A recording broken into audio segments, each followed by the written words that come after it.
حالا دوستای عزیز، در ادامه آموزش افعال خاص در زمان گذشته ساده میرسیم به کاربرد درواز و درور در زمان گذشته. با هم دیگه یاد گرفتیم که there is یا there are میشه وجود داشتن. کی به کار میرن؟ وقتی به کار میرن که شما میخواید بگید چیزی یا چیزهایی، کسی یا کسانی توی مکان مشخصی وجود داره. به عنوان مثال رو میز کار خودتون رو نگاه کنید. شما میخواید برگردید بگید روی میز من یه خودکار قرمز هست. میومدیم میگفتیم there is a red pen on my desk. There is a red pen on my desk یعنی روی میز من یه خودکار قرمز هست. یا اگر بخواید بگید روی میز من 5 تا کتاب هست، میومدیم میگفتیم there are 5 books on my desk. There are 5 books on my desk. یعنی روی میز من 5 تا کتاب هست. حالا اگه بخوایم بگیم بود، یعنی روی میز من یه خودکار قرمز بود یا روی میز من 5 تا کتاب بود دیروز، حالا دیشب، پریشب، توی زمان گذشته، ما میایم از there was یا there were استفاده میکنیم. وقتی که درواز رو به کار میبریم بعدش بایستی یک اسم مفرد به کار بره. مثل There was a red pen on my desk.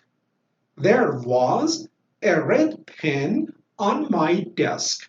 یعنی روی میز من یه خودکار قرمز بود. There was. حالا There were 5 books on my desk. There were 5 books on my desk یعنی روی میز من 5 تا کتاب بود.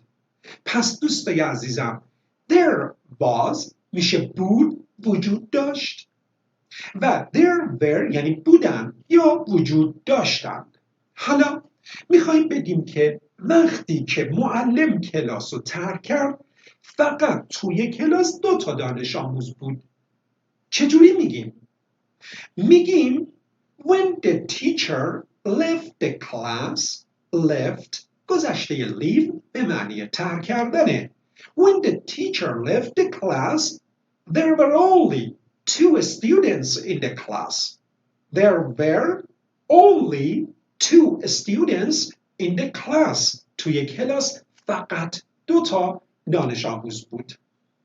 پس there was وقتی به کار میره که بخوایم بگیم یک چیز یا یک نفر در یک مکان مشخصی بوده، و there were وقتی به کار میره که میخوایم بگیم چند چیز یا چند نفر توی مکان مشخصی در گذشته بودن. حالا بخوایم سوالیش کنیم was یا were میاد قبل there قرار میگیره و جمله ما سوالی میشه was there آیا بود؟ آیا وجود داشت؟ Were there؟ آیا بودن؟ آیا وجود داشتند؟ Was there a red pen on your desk yesterday؟ آیا دیروز روی میز کارت یه دونه خودکار قرمز بود؟ Were there 5 books on your desk yesterday؟ آیا دیروز روی میز کارت 5 تا کتاب بود؟ و اگرم بخوایم منفیشون بکنیم باید به was یا were not eضافه کنیم. مثلا وقتی میگیم که روی میز من یه خودکار قرمز نبود میگیم There wasn't a red pen on my desk yesterday. دیروز روی میز من یه خودکار نبود، یه خودکار قرمز نبود یا وجود نداشت. پس there wasn't a red pen on my desk yesterday. و اگر بخوایم بگیم 5 تا کتاب روی میز من نبود دیروز، حالا میشه There weren't 5 books on my desk yesterday. There weren't 5 books on my desk yesterday. دیروز روی میز من 5 تا کتاب نبود یا 5 تا کتاب وجود نداشت. به عنوان مثال من میگم When I was a child وقتی بچه بودم There were 2 apple trees in the yard. توی حیاط 2 تا درخت سیب بود. When I was a child, there were 2 apple trees in the yard. یا When I was a child, there was a swimming pool in the yard of our house. When I was a child, وقتی من بچه بودم، there was a swimming pool، یک استخر شنایی بود in the yard of our house، تو حیاط خونمون. پس دوستای عزیز، there was و there were برای این به کار میرن که نشون بدن چیزی یا چیزهایی، کسی یا کسانی توی یه زمان گذشته در یک مکانی بودن.